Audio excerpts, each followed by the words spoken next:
There is a kind of grief that does not make a sound. It lives in the chest, behind the eyes, in the hands that hold a coat that belonged to someone who is gone. For 20 years, Yaqub had carried that grief. For 20 years, Yusuf had carried a different kind. The grief of a man who knows his father is out there, weeping, and cannot tell him, "I am alive, I am here, I never stopped loving you." But today, something is about to break open.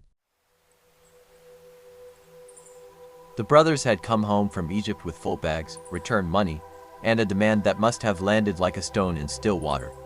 Bring Benjamin. That was the condition.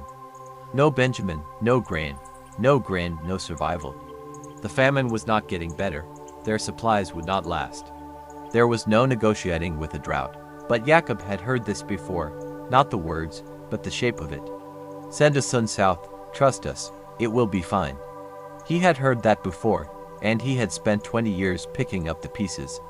The Quran records the conversation between Yaqub and his sons.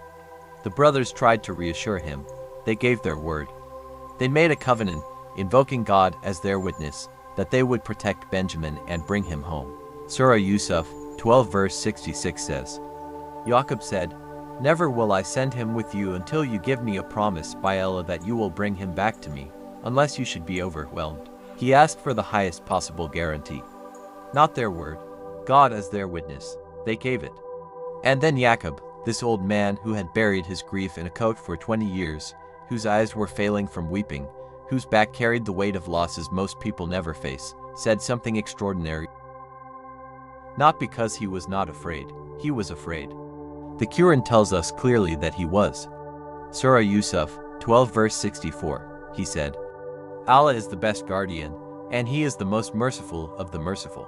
This is one of the most quietly devastating lines in the entire Quran. He is not saying, I am fine. He is not pretending the fear is not there. He is saying, the fear is real, and I am choosing to hand what I love most to the only one whose grip never slips. That is not weakness. That is the hardest thing a human being can do. Trust God with your last remaining comfort. Note: a blind, grieving father was asked to release his last son into the hands of the same brothers who had already cost him everything. What he said before he let go is one of the most powerful statements of faith in all of Quranic history, and we are only 2 minutes in. And so they came back, 11 brothers this time, not 10. The grain sacks loaded, the returned silver brought back to hand over honestly, because the Quran tells us Yaqub instructed them, do not enter through one gate. Enter through different gates, scatter, do not draw attention as a group.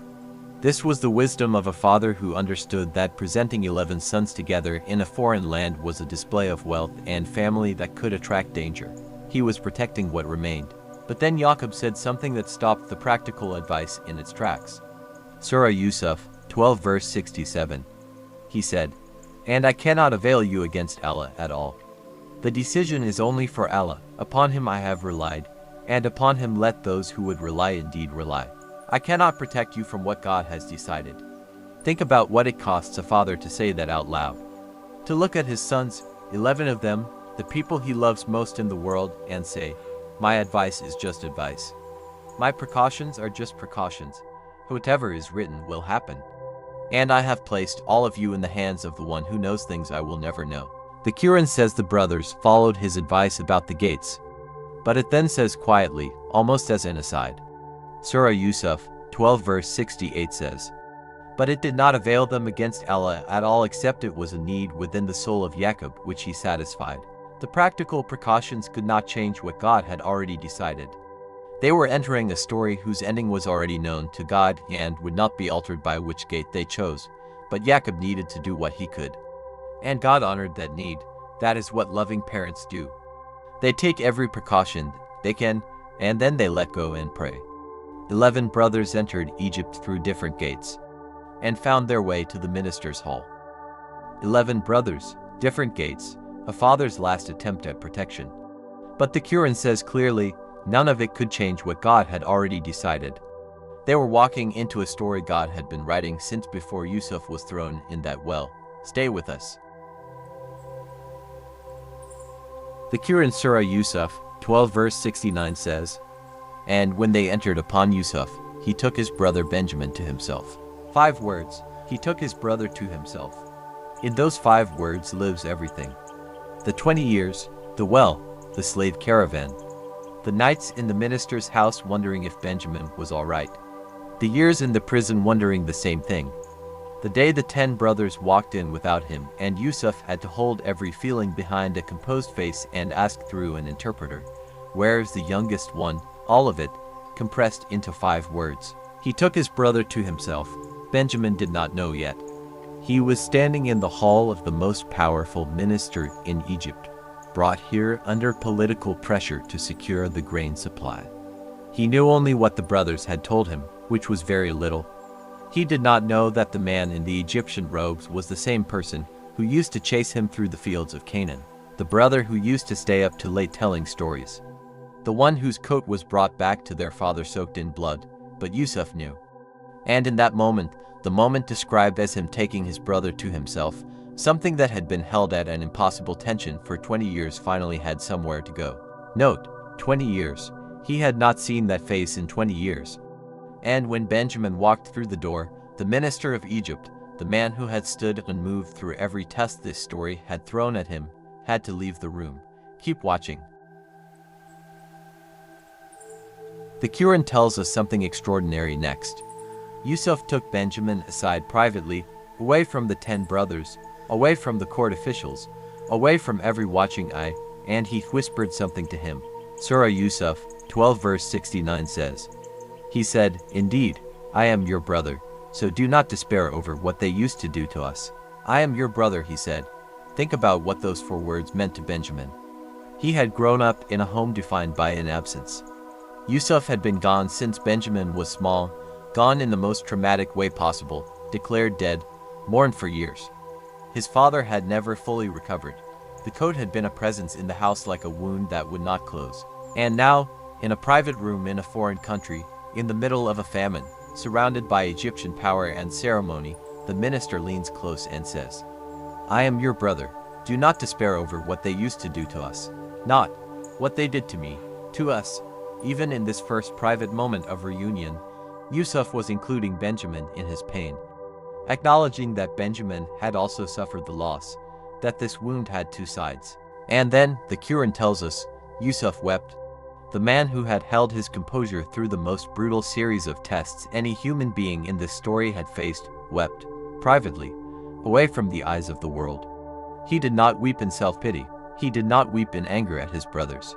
He wept the way people weep when something that has been lost for so long that you almost stopped believing it could be found, is suddenly, impossibly real again. He wept because his brother was alive. He wept because he could finally say out loud what he had been carrying in silence for 20 years. I am your brother.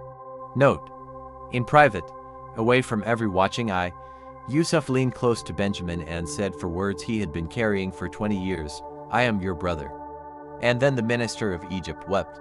That is not a powerful man breaking. That is a human being finally being allowed to be one.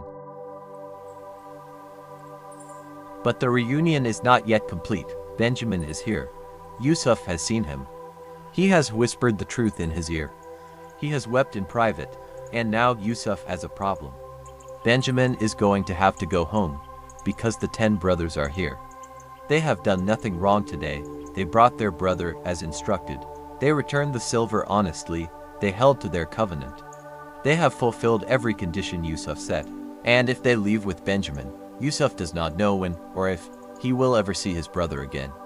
He needs a way to keep Benjamin in Egypt, without revealing who he is, without abusing his power unjustly, without simply taking what he loves by force, because that is not who Yusuf is. The Quran describes what happens next without dramatic elaboration. It states it simply, the way history tends to state the moments that change everything. Surah Yusuf 12 verse 70.